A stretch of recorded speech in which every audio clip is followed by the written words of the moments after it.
an SUV with a beepy. I was gonna say something and I completely forgot. I had a really cool catchphrase. My little pajarito friend here, little red and yellow action on the feathers. All right. 3 miles southwest of the Loop lies one of Chicago's greatest neighborhoods. One group built it, another preserved it, and Pilsen's story is just getting started. What's good, YouTube? It's Luis Gusto. Welcome back to Chicago. Today we're in one of the most famous Mexican neighborhoods in the entire world, Pilsen. It's a beautiful winter day, and in this film, we're gonna be exploring the area, partaking in some incredible food and drink, and viewing some of the most vibrant street art this side of the Mississippi. So go ahead and finesse that like button and let's explore Pilsen.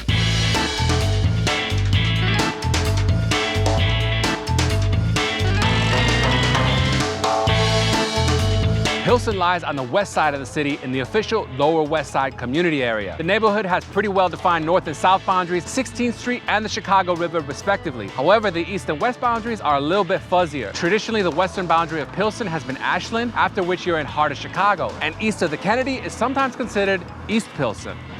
On the other hand, some official city maps refer to the entire Lower West Side as Pilsen. Nearby neighborhoods include Chinatown, Bridgeport, McKinley Park, and the aforementioned East Pilsen and heart of Chicago.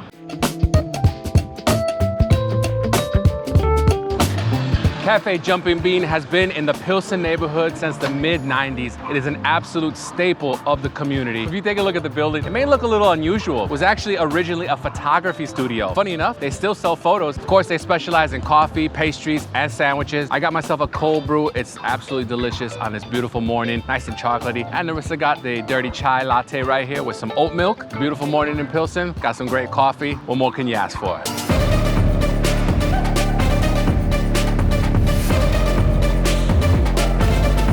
We took the CTA Pink Line to the 18th Street station, but you could also get off at Damon or Western. Alternatively, take the Metro BNSF line to Halsted. Buses that serve Pilsen include 9, 18, 21, and 60. The area we know today as Pilsen has always been a part of Chicago, going back to its incorporation in 1837. Although the neighborhood was first occupied by German and Irish immigrants who helped build the Illinois and Michigan Canal, throughout the years, two major ethnic groups have helped shape Pilsen into what we have today: Bohemians and Mexicans.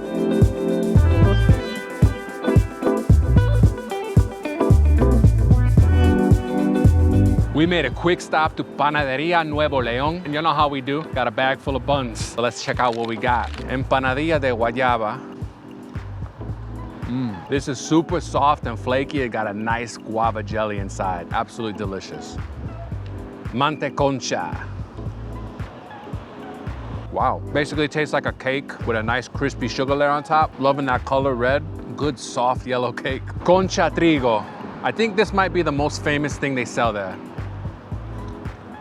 I believe this is fried. It's got that crispiness, a little sugar on the top. Panaderia Nuevo León has been in Pilsen since 1973. They are a self-service Mexican bakery. Basically, you go in, grab a tray, put anything that you want on it. They've got incredible prices, plus a ton of vegan options.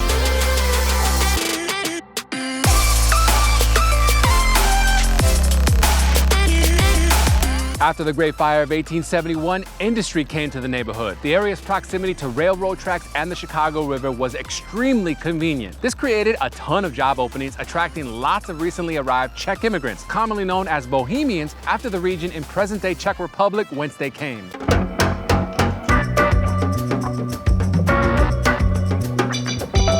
I am a huge dark matter coffee fan, so to find a place like Sleepwalk here in Pilsen is just incredible. This is the first dark matter coffee south of the Loop. They've been around for about a year, and Narissa and I got a couple of mochas. That's espresso, chocolate, vanilla syrup, and some oat milk. Looks great. I am ready for another cup of coffee. Cheers. Cheers.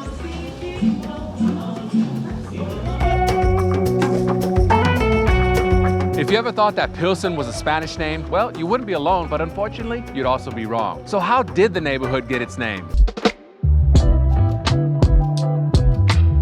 A phenomenal way to start your morning in Pilsen is at Christopher's Cafe and Bakery, right here on Halsted and 18th. Currently, they're doing carry out only, so that's why I got this brown paper bag. Inside, though, is the Christopher's special breakfast sandwich: scrambled eggs, bacon, American cheese on a croissant. They're serving up intelligentsia coffee, so I got a large black coffee, no cream, no sugar. That's just the way it is in the morning sometimes. I got my pajarito friend right here for moral support. Christopher's is famous for their tres leches cake. As a matter of fact, when we walked in, another customer walked in behind us and was picking up an entire tres leches cake. Well, they have several varieties. We went with the caramel today. Super spongy looking, you know, tres leches. Let's go.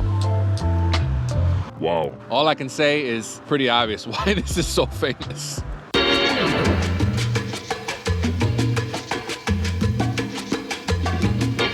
Bohemians already living in a different part of Chicago had dubbed their neighborhood Prague. Back on the Lower West Side, a resident ran a tavern near 19th and Carpenter called LUISGUSTO Pilsen, which translates to near the city of Pilsen, one of the grandest cities back in Czech Republic. Soon enough, locals began referring to the entire neighborhood as Pilsen.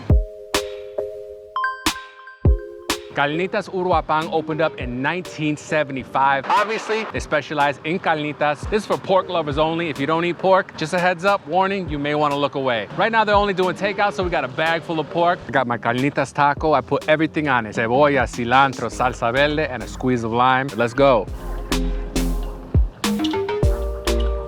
I know it's kind of a cop-out, but there are layers upon layers upon layers of flavor in this taco. Yo, these are for sure some of the best carnitas I've ever had in my entire life. Did I mention we got a ½ pound of chicharrones? To wash everything down, we picked up a Mexican Coke. This is the most ginormous taco I have ever seen. I actually was not sure how I was gonna pick it up and not have everything fall out of it. Here we go. If you only eat carnitas at chain restaurants, you are seriously missing out. I love the green salsa. 5 stars, 10 out of 10, A++++++.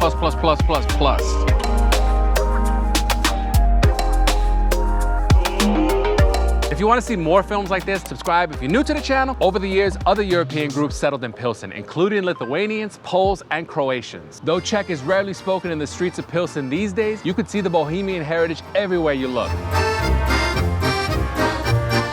Let's start with Sokols, basically meeting halls for Bohemian social clubs. These were places where residents could learn, socialize, and debate when they weren't working their butts off in garment factories, rail yards, and breweries. The Pilsenski Sokol was built for the Bohemian Free Thought organization, and as you can see, it was built in stages. Similarly, the Český Slovenský Americký Sokol was built in 1893, then expanded 9 years later. It is, without a doubt, one of the finest remaining examples of these meeting halls. We are at Pilsen Yards in their great patio. This is a cool little spot to grab brunch, small bites, of course, great drinks. It is Sunday, so they got a DJ spinning live vinyl. Maybe it's not gonna be the most authentic spot you can find in Pilsen, but definitely seems like a good time to me. They also have the Alderman, which is a little secret bar. I think it's 16 seats and they rotate those cocktail menus. Maybe next time we'll have to try that. We ordered a bunch of tacos and some tamales, shishito peppers. Everything looks really good, colorful. It's a nice Sunday morning. Let's get into this food. Outside of the Sokols, Pilsen's Bohemians stayed informed thanks to newspapers like the Denní Hlasatel. They printed their periodicals in this building that is now a law office. 19th century residents of this neighborhood were extremely hardworking. It's important to remember that the blue-collar nature of Pilsen goes all the way back to its genesis. Locals worked in lumber mills, sausage factories, and various other types of factories. Men, women, and children put in long hours, and unfortunately, accidents were pretty common. These factors led to Pilsen becoming a hub for the labor movement in Chicago. The neighborhood was crowded, people were working all the time, and you couldn't exactly run to the store for a Fiji water. What one magical thing alleviates all 3 of these problems? You guessed it, beer. If you only do one thing when you visit Pilsen, well, besides eat some delicious carnitas, you gotta come to the National Museum of Mexican Art. It began its life in the 80s as the Mexican Fine Arts Center Museum. In 2001, they moved into this giant facility. They have one of the largest collections of Mexican art in the entire country. And guess what? Admission is completely free, so let's get cultured.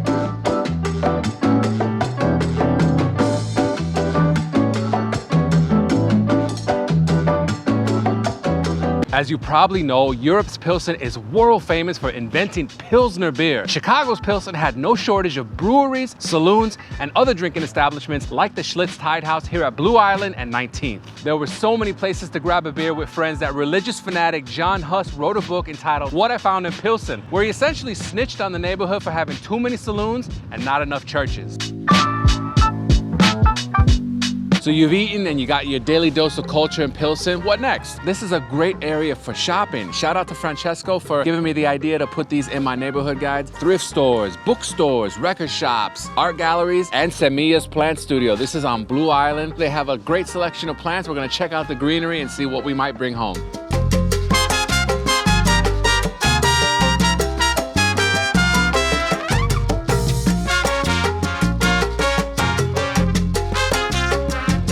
This city within a city once had the third largest Bohemian population in the world, trailing only Vienna and Prague. The prosperity continued through the 1920s up until the Great Depression, and that's when the demographics began to shift. Pilsenites started leaving their beloved neighborhood for other parts of Chicago and the suburbs. Into the 30s and 40s, some industries remained strong, like woodworking, furniture building, and of course, sausage making. Then, after World War II, Pilsen began to evolve into the neighborhood we know it as today.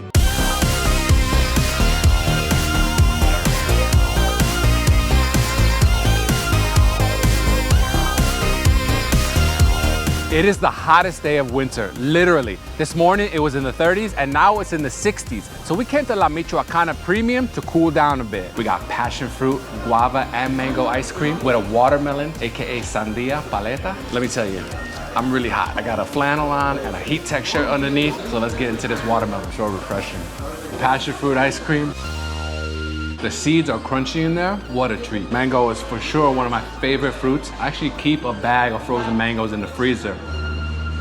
I guess it's like a sorbet, but with chunks of fruit. They weren't lying when they said premium. This is extra premium. This is luxurious ice cream. Flavors are flavors, but would you actually have pieces of the fruit? It just beats everything. I'm about to get a brain freeze. Seriously, it's so good. It's really actually a hot day outside, so I am so excited for this ice cream. I want to try the guava first. It's beautifully pink. Not every day that you can get real guava. I love it. Sorry, I can't move on to the passion fruit yet. This guava is so good. Beautiful passion fruit ice cream. It's amazing. Like, seriously, so good.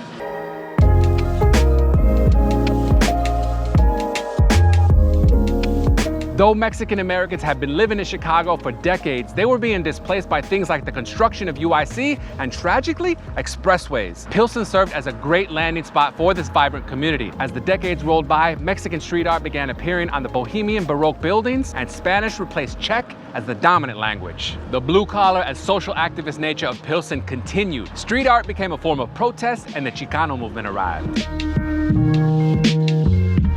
Haisu is a great option for dinner in Pilsen. They are a Michelin Guide restaurant, upscale Vietnamese food brought to you by a husband and wife duo. The husband is the chef and the wife is the owner/director. We ordered a ton of food because we are with friends JR and Angela. Chicken wings, some chopped clam, vegetable curry, fried rice with crab, Emperor's rice noodles with crab. So much food, I can't wait to start eating.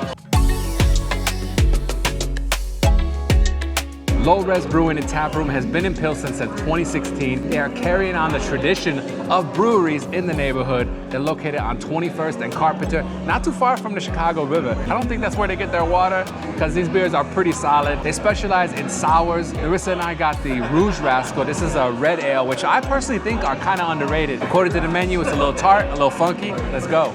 Cheers.